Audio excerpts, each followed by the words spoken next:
Page 190, this is a lesson on technique. It's the sort of thing I didn't care for. I didn't do it in college like this. If I had to work on technical stuff in college, it was done with the scales and the arpeggios. But they're covering it, and lots of teachers think it's wonderful, so okay. All you're doing is playing sequences, going up or down. Remember, a sequence is a short pattern of notes that repeats itself, going up the keyboard or down. That's all we're doing. If you want sequences, go get a Hannon book or a Czerny book, and they're just having a ball with those, especially Hannon. But here at the first one, you have melodic and harmonic intervals. This is melodic, harmonic, second, third,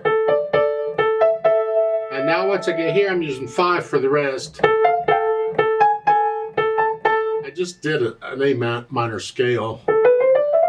That's all we're doing. And then the second one's left hand. Okay. Number 3, you have the arpeggios. And then come up one. Now we're going to repeat the sequence going up. So.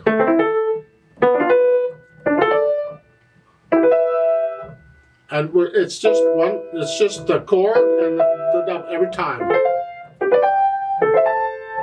That's all.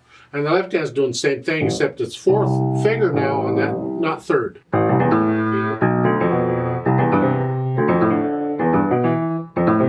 You could do them together if you wanted to. That could be interesting. Here, just can you get the feeling? Should go up and down though.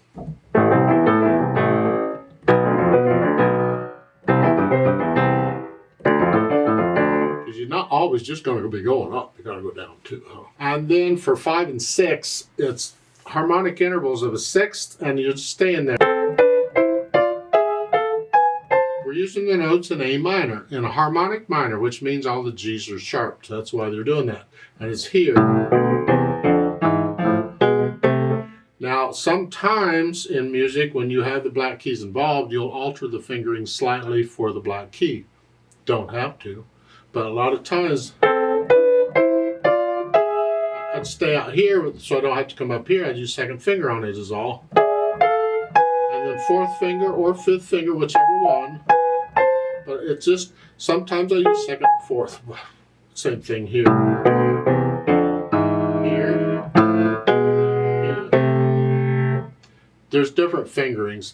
But something here I want you to think about is on this, when you have these chords like this, or any chord with any number of notes that's moving around, I'm only thinking about one finger.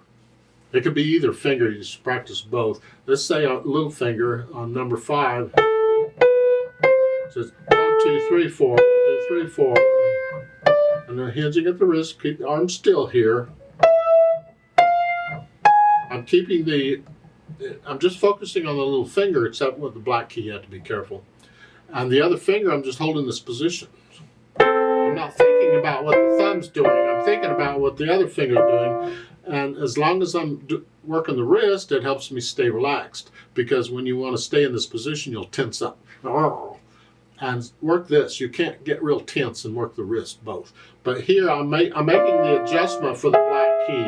Because I'm using a different finger. So I'm there. And then I'm back. Same thing in the left hand. I'm just thinking about one finger. It could be the little finger, it could be the thumb. You should practice both. And then for the last one at the bottom, it's another sequence with a little more inner.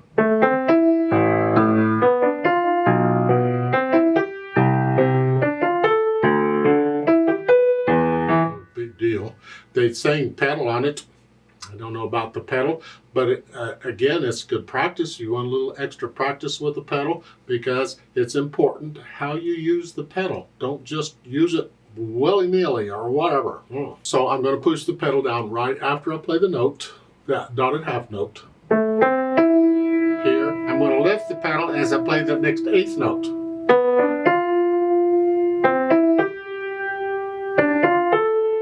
The left hand has nothing to do with the pedal. I'm just playing the left hand.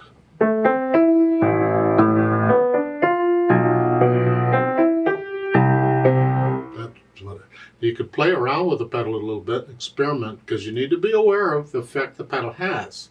Try putting a little silence in. When you hear a little silence between them, you lift the pedal up with the hands.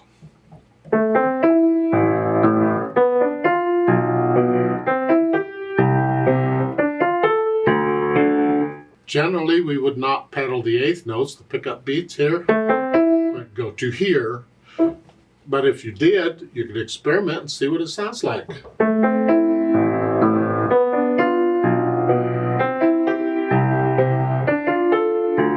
It's a different sound. It's a different effect. So experiment with the pedal on when you put it down and when you lift it up, and the different sounds you get from it. I'm not going to do a play with me on any of this because there's not a lot you can do that. If you have questions, let me know.